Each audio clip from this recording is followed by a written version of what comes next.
DHCP is a protocol. It's actually a client-server type of protocol. There is a DHCP server that has a pool of addresses that it can hand out to the various clients. Let's say I have 50 clients on my network. Well, I don't want any two of them to have the same IP address, and so by letting DHCP do the work, I can guarantee that each one has its own unique address. Now, I'm in the interface for my network adapter card right now, and you can see that I have obtain an IP address automatically turned on. That simply means that it's going to go out to a DHCP server and get an address from that server. If I turned that off, I can manually or statically set up this information. By the way, here are the big four pieces of information that DHCP provides. I just call them the big four: the IP address, the subnet mask, the default gateway, and the location of DNS servers. So I'm going to go ahead and turn that back on. I do want DHCP to hand me my address.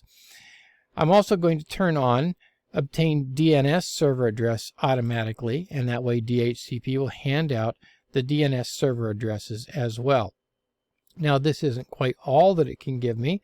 Let's take a look at ipconfig/all. ipconfig a space /all. Now I'm going to scroll up to the network adapter that I'm using.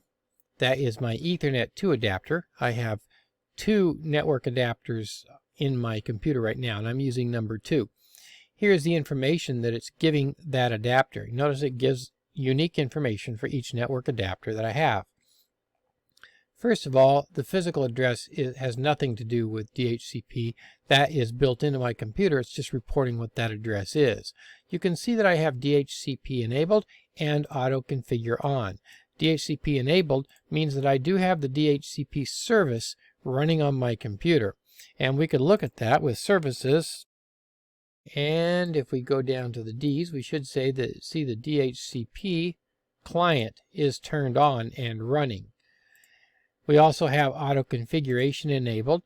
That's those two little radio buttons that I was showing you just a few moments ago. So now DHCP is handing us an IP version 6 address.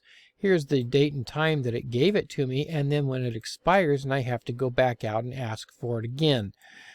Down here is the IP version 4 address and the subnet mask, as well as the lease information for those, the date and time that it was handed out and that it expires. Here's my default gateway. I've got an IP version 6 default gateway and an IP version 4 default gateway. DHCP gave me that information. That was the third of those 4 items. And then finally, the DNS server addresses. Now it also actually gave me the DHCP server address here so that I know where that server address is next time I want to go out and re-up one of these leases here. So that's what DHCP does essentially.